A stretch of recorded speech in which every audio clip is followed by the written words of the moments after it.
वालेकुम नाज़रीन, रमज़ान मेहमान की एक और खूबसूरत प्रोग्राम के साथ एक दफ़ा फिर आप लोगों की खिदमत में हाजिर हैं। जनाब, आज रमज़ान मुबारक की 14 तारीख है और वैसे 15 अगस्त का दिन है। कल पूरी दुनिया ने देखा कि पाकिस्तानी कौम ने जश्न यौम आज़ादी यानी 14 अगस्त कितने जोश व खरोश से मनाया। और सबसे ज़्यादा खूबसूरती की बात ये थी कि रमज़ान मुबारक में 14 अगस्त आया था और रमज़ान मुबारक में ही पाकिस्तान का क़याम अमल में आया था। तो बहुत खूबसूरत जज्बात थे पूरी कौम के, उन तमाम लोगों के, स्पेशली उन बुजुर्गों के जिन्होंने पाकिस्तान बनते देखा कि आज माशाल्लाह पाकिस्तान ने कितनी तरक्की की हुई है, पाकिस्तान जहां पर खड़ा है। छोटी मोटी बातें जो होती हैं वो दुनिया के हर मुल्क में होती हैं, फ़र्क ये है कि वो लोग बताते कम हैं, हम लोग हमारे कुछ चैनल ज़्यादा उछालते हैं। मगर जनाब बात यह है, कहते हैं कि दिल का अगर माहौल अच्छा हो और आप अंदर से बड़े पुरअमन हो तो आपको पूरी दुनिया जो है बहुत अमन पसंद लगती है, पूरी दुनिया में अमन लगता है। मगर अंदर के माहौल को, अंदर के जज्बात को, अंदर की ख्वाहिशों को, अपने नफ्स को कैसे काबू किया जाए, तो उसके लिए ये रमज़ानुल मुबारक जो है अल्लाह ताला ने आपके लिए खूबसूरत तोहफे के तौर पे भेजा है। इंसान जो है तकरीबन 330 दिन में तो खाता ही रहता है, मगर टोटल 365 दिन होते हैं।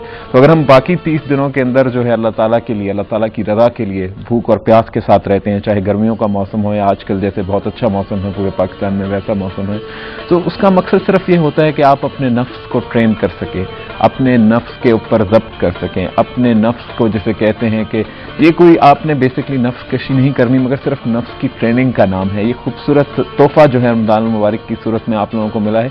मगर यहाँ पर कुछ देखने में ऐसा भी आता है कि हम लोग जब शाम को अफ्तारी के लिए अपने घर जा रहे होते हैं तो सबकी ख्वाहिश होती है कि अपने बच्चों के पास, अपने बड़ों के पास, अपने घर वालों के साथ अफ्तारी बैठ कर की जाए।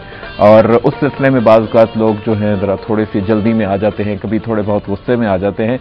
तो मेरी यही गुजारिश है, बल्कि हम सब लोगों की एक दूसरे से गुजारिश यही है कि जनाब थोड़ा सा रिलैक्स कीजिए और जो आपको रोज़ा सिखाता है, जो रमज़ान मुबारक आपको जिस चीज़ का दर्स देता है, उसको अपने ऊपर ज़रा ज़्यादा एप्लीकेबल कीजिए आखिरी 1-2 घंटे के अंदर।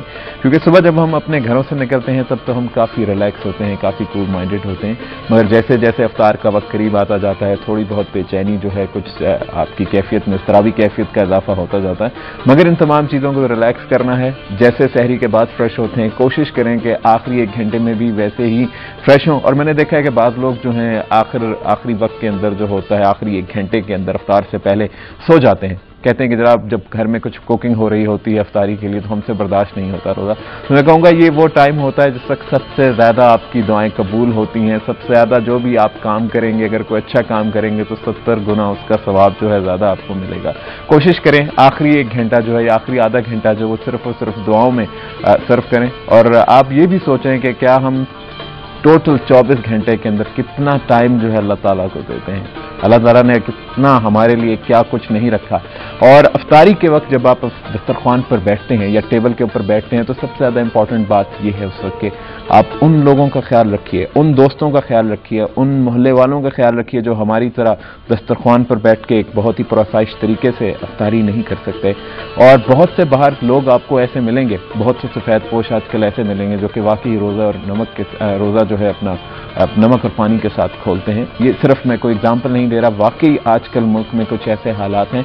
तो ऐसे सूरत में अगर आप पेट भरकर अफ्तारी कर रहे हैं तो क्या आपको लगता है कि आपके रोज़े के मकासद जो हैं या आप जो जिस चीज़ के लिए मतलब अपनी इस्लामी अपनी ड्यूटी को पूरा करने के लिए रोज़ा रख रहे हैं, क्या वो ठीक है या नहीं है? खैर से ये बातें तो हमारे मुफ्ती साहब भी, मुख्तलिफ हमारे मेहमान यहाँ पर शख्सियत आती रहते हैं जो कि आपको बताते रहते हैं।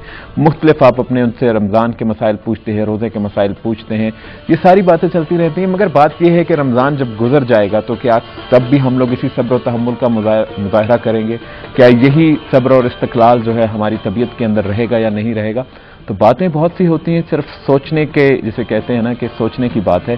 और जनाब फ़िलहाल जो है हम लोग आपको बताते चलें कि जैसे कि रोज़ाना आप हमारी रमज़ान मेहमान की ट्रांसमिशन देखते हैं और रमज़ान मुबारक जो है अपने दूसरे अशरे में दाखिल हो चुका है, उसके हवाले से भी आज प्रोग्राम में बात करेंगे, जितने भी मेहमान शख्सियत यहाँ पर मौजूद होंगी। मगर मुख्तलिफ कंपेयर हम लोग यहाँ पर आपके लिए प्रोग्राम लेकर आते हैं, मुख्तलिफ मेहमान शख्सियत को लेकर आते हैं, जिसका हमारा सिर्फ और सिर्फ मकसद ये होता है कि अगर आप लोगों के सवालात के जवाबात आपको मिल सकें तो मेरे ख्याल में वो बड़ी अच्छी बात है कि आप लोग घरों पर बैठे बैठे जो हैं या सिर्फ टेलीविज़न के सामने बैठे हुए आपको आपके जवाबात मिल जाते हैं, आपको आपके मसाइल का हल मिल जाता है। तो खैर से सारी बातें होंगी प्रोग्राम में। हमारे मुख्तलिफ मेहमान हैं और आज प्रोग्राम के जो हमारे पहले मेहमान हैं मैं चाहता हूं कि आपका तारुफ उनसे करवाता चलूं।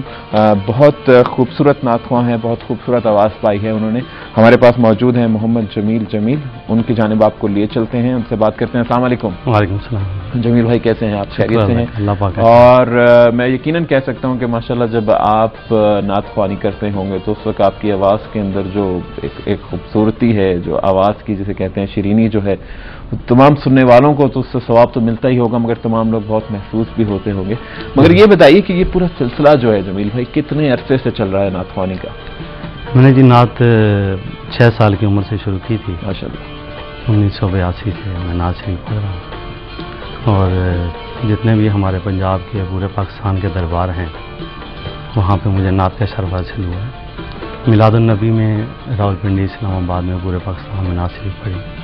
बैरून मुल्क भी जाने का इत्तेफाक हुआ, दुबई अबूधाबी में माशाल्लाह नात बहजूर सरवर फनैन पेश की। मेरे ख्याल में ये कैसी सादत होती है कि जिसके लिए सिर्फ बुलावा आता है और जिसको स्पेशली इस काम की तलकीन होती है ऊपर से, या जिसके दिल में ये बात डाल दी जाती है, फिर मेरे ख्याल में उसको रोकने वाला कोई नहीं होता इस फैज से। जी बिल्कुल, ये जितने फ़नून लतीफ़ा हैं दुनिया में उनमें किसी को भी सीख के महारत हासिल की जा सकती है, लेकिन नात शरीफ एक ऐसा काम है कि जिसके लिए ख़ास तौर पर अल्लाह ताला का करम, नबी पाक सल्लल्लाहु अलैहि वसल्लम की अता और बुजुर्गों की दुआ चाहिए होती है। और मेरे ख्याल में हजूर सल्लल्लाहु अलैहि वसल्लम की मोहब्बत जो है ना दिल के अंदर, एक तो वो पहले ही बहुत ज़्यादा होनी चाहिए, फिर ऊपर से जब आप ये एक इतना खूबसूरत कलाम नात रसूल मकबूल जब आप पेश करते हैं तो मेरे ख्याल में सुनने वालों के दिल में भी अकीदत और मोहब्बत बहुत ज़्यादा बढ़ जाती होगी। जी बिल्कुल यही बात है, इसका एक असर है पढ़ने वाले पे भी, सुनने वाले पे भी इसका एक असर है और ये आफाकी चीज़ है। बिल्कुल, ये दूसरे फ़नून लतीफ़ा की तरह नहीं है। बिल्कुल ये एक आफाकी चीज़ है और जो काम अल्लाह तबारक व तआला ने खुद किया है, कुरान पाक में अल्लाह ताला ने फरमाया है इन्नल्लाह व मलाइकतहु युसल्लूना अलन नबी। तो जब अल्लाह पाक खुद एक अमल कर रहे हैं तो वो कितना अजीम काम होगा। वाकई सही कह रहे हैं आप। मगर मैं ये जानना चाहूँगा इस वक्त कि जब आपने नातख़्वानी का आगाज़ किया तो उस वक्त आपके इंस्पिरेशंस कौन थे? वो कौन लोग थे जिनसे नातख़्वानी में आप बहुत मुतासर थे? मैं बचपन से जनाब उस्ताद आज़म चिश्ती साहब का बहुत दिल से उनका मैं फ़ैन था और उनका मैं रूहानी शायर वो भी हूँ, उनसे मुतासर होकर ज़ाहिर सीखा। तो वो एक बहुत बड़ी हस्ती थे पाकिस्तान की और किसी भी महफ़िल नात में उनका जिक्र लाजमी होता है पूरे पाकिस्तान में, और अहले पाकिस्तान को उन्होंने नात पढ़ना सिखाया है। जिस तरह कलाम में जनाब इमाम आला हज़रत इमाम अहमद रज़ा ख़ान बरेलवी साहब ने कलाम रोशनास कराए हैं अक़ीदत और मोहब्बत की, इसी तरह पढ़ने में आज़म चिश्ती साहब उस्ताद हैं। वो पूरे पाकिस्तान के कोई दानिस्ता या ना दानिस्ता लोग उनके साथ। तो आज़म चिश्ती साहब की कौन सी ऐसी नात है जो आपको